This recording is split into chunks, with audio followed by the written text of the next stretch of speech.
What's one habit or action that you started doing that completely changed your life? So I ended up on the couch last night and I felt like I need to make this video. All through my 20s, I struggled with good sleep. And I had some super bad habits that maybe I'll address in another video of things that can fix your long-term sleep problems. But I've learned a lot of short-term solutions that will help you fall back asleep if you just can't. Number one is change your location. I have my backup location. It's the same spot on the couch that I go to when I've been awake for an hour and I can't fall back asleep. Number two is read. Don't watch something. The blue light from your phone or TV is going to wake your brain back up. It is not going to help you fall back asleep good. Take a shower. The change in your body temperature from really warm back to cool can help you fall back asleep. Cyclical breathing in through your nose and out through your mouth. Just keep doing that. And lastly, if something's on your mind, take the time to get up and write it down. Hope these help. Consistency it's something that I knew nothing about before the start of 2019, January 2019. And so that being said, look, Chamoy Dreams has been open since the summer of 2016. And so for about 2.5 years, again, I was yet to be consistent at anything. And so we had a business going, and so it wasn't really taking off. But again, the second I flipped the switch, which was January of 2019, and started being consistent, a lot has changed. What has changed? Well, for one, Chamoy Dreams finally started making a splash, started making a little bit of noise. And so now Chamoy Dreams is a profitable business. And now not only do we have Chamoy Dreams going, but we have a second business. So consistency has had a huge impact. Okay, so for me, it was multiple habits, but ultimately came down to one habit. I kid you not, the moment that I was able to detach myself from my emotions was the day that I truly found out what it meant to be at peace. So I'm reading The Power of Now, and Tolle, the author, describes detaching yourself from your emotions as the silent watcher. When you acknowledge that the emotion is there, but you don't let it consume you, is when you are now fully in control of your mind. It takes a long time to do this, so it's not very easy, but it is extremely simple. But once I started implementing this into my daily life, I found it a lot easier not to get myself all caught up and absorbed into these trivial emotions, like anger and fear. The way that he explained it as just observing your emotions really resonated with me, and I thought it was a unique way to look at it, and I never heard it before. And yeah, that's pretty much it. I've started encouraging myself every day, motivating myself every day, keeping it uplifting every day. And it's completely changed my mood. I'm more disciplined, I'm happier, I'm more fulfilled, I have less self-doubt. Hey man, it's a good habit. You should talk to yourself, coach yourself up, and keep it uplifting.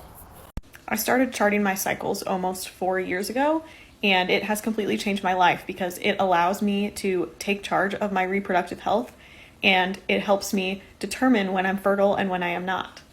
It takes all the fear out of having a late period, and it also completely changed my understanding of the female body and how the reproductive system works. So I got two of them. Number one, forgiveness. Forgiveness not for you, but for me. Because I'm not going to let somebody get me out of my character, change who I am, or change my desire to be who I want to be. So I forgive you so I don't end up beating the brakes off you. Number two, listening to myself. So I don't give a fuck what somebody got to say. If I feel some type of way, then I feel some type of way. If the situation calls for me to ask you what's good, then it is what it is. I have taken my own feelings for granted too many times and been right about the situation, so I don't do that shit no more. Getting out of bed as soon as I wake up. When I was a freshman in college during my peak depression state, a lot of the time when I would wake up, I would sit in my bed for hours on end just on my phone and kind of just sit there, and I realized that it started to make me feel a little bit sluggish, and I just felt like I was setting myself up for a bad rest of the day. So now what I do is I don't grab my phone right when I wake up. I usually get up, move my body some way, whether that's walking around my neighborhood or going to the gym. I'll eat breakfast outside, and I'll try to avoid using my phone and just getting my body moving and kind of setting myself up for a good rest of the day. And ever since I started doing that, honestly, I've been happier, I feel better, I feel healthier, and it just feels good to get your body moving like that. Going to the gym and not giving a fuck what anybody thinks about me. Those two together are so dangerous. Everybody should do it. One word, gratitude. For me, it was taking pauses during the day to be grateful for the little moments. A blue sky, a fresh cup of coffee, sitting down with a friend. Every time that I took the second to be grateful for what I had, the universe kept giving me more and more things to be grateful for, and I just kept feeling joy and abundance. Drinking water first thing in the morning, but not just for hydration. To add on to what he said, this is one of the first things you can do to build self-confidence. First of all, when you do drink a bottle of water first thing in the morning, it not only makes you feel good, but it changes how you see yourself and how you feel about yourself. It allows you to see yourself as somebody who gets up in the morning and does something healthy right off the bat. I started drinking a bottle of water first thing when I wake up about 7 years ago. And it doesn't matter what my morning looks like, it's still the first thing that I do because I built a habit. When you keep little promises to yourself, it builds self-confidence, self-worth, and it really does change your life. And it just so happens that one of the best promises you can make to yourself, and one of the easiest to keep, is to drink some water when you wake up in the morning. Try it for a week and let me know how you feel. I let myself fully understand that hurt people hurt people. So any comment, anybody who comes at me aggressively, anything that could be taken the wrong way, I come from a place of compassion. Do they always deserve it? No, I should probably just leave it alone and walk away. But I understand that everybody's perspective is different because everybody in life has been through a different set of circumstances.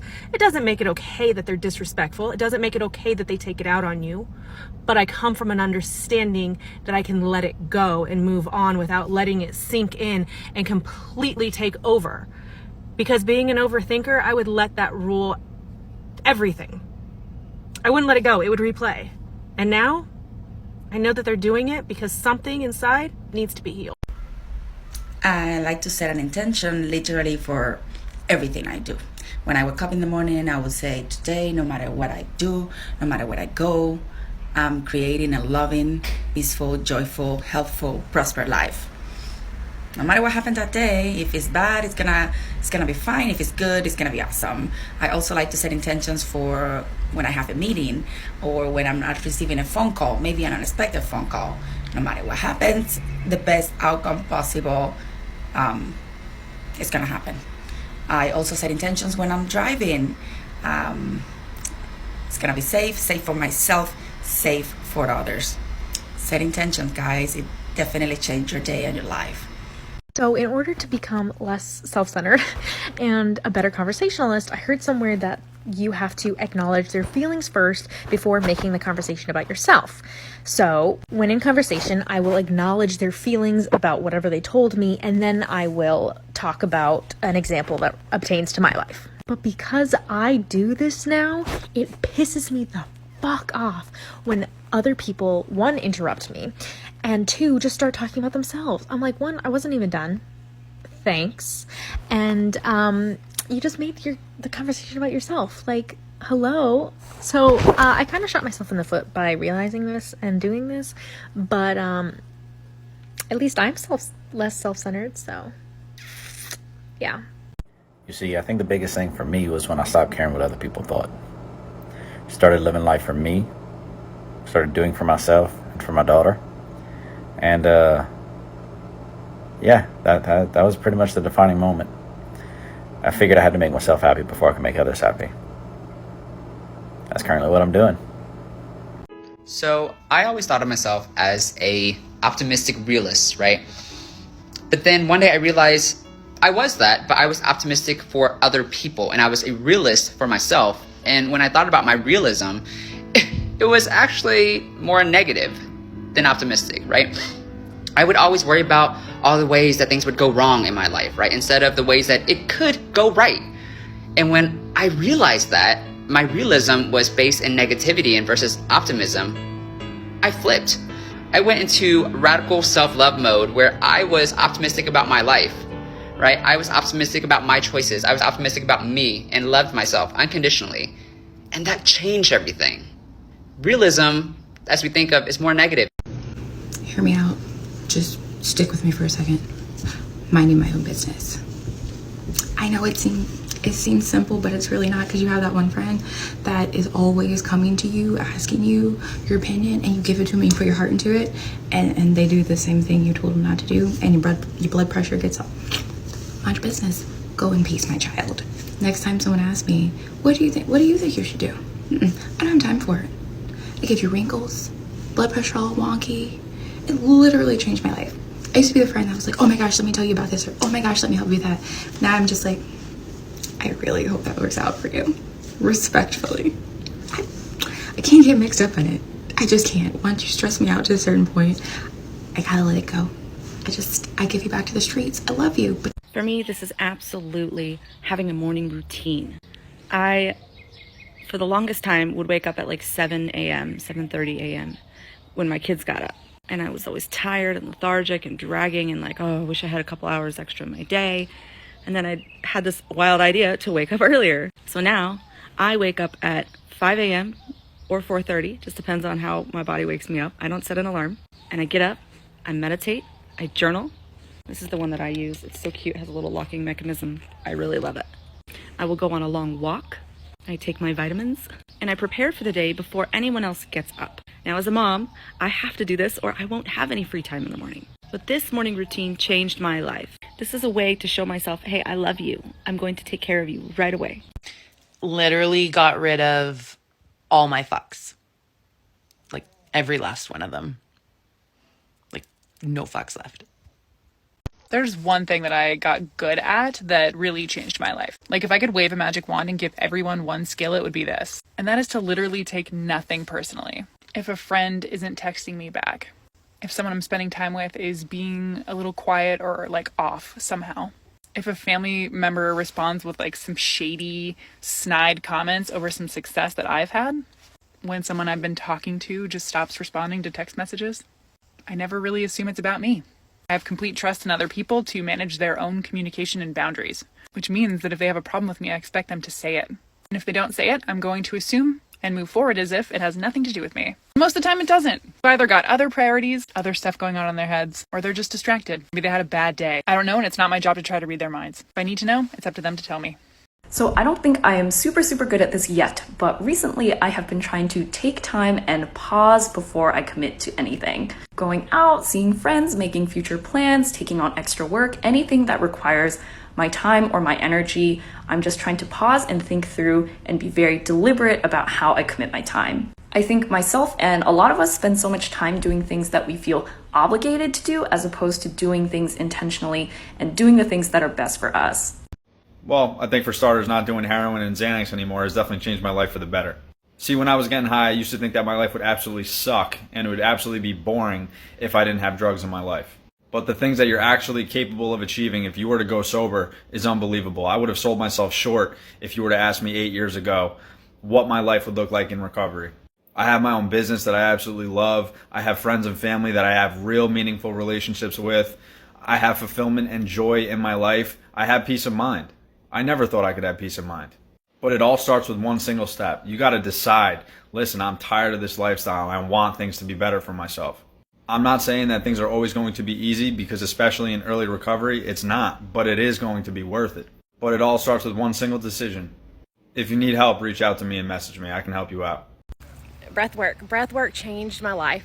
As an empath, I had taken on like a little sponge all of these energies that weren't my own.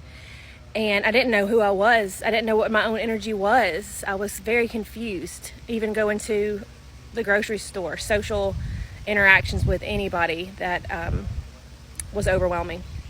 And so breathwork helped me to clear my energy field and then feel my own energy, really contact that and shine my own healing light towards myself for once, to stop the people pleasing and really focus on me and learn who I am. And that really saved my life. I still practice. I stopped reading the subtext of people. So if they told me there was no problem, I operated like there was no problem unless they told me otherwise. This helped my anxiety so much because being anxious, you're just constantly trying to figure out what the underlying meaning behind what they say is. You're micromanaging all their processes, their emotions, their lives, and honestly, it was exhausting. And it's been the most freeing thing I've ever done for myself. It's no longer my thing to take care of. It's up to them. I just take people at face value. I let them tell me what they want to tell me. And, you know, if they aren't being honest and they have more going on and they're upset that I didn't see it, that's on them.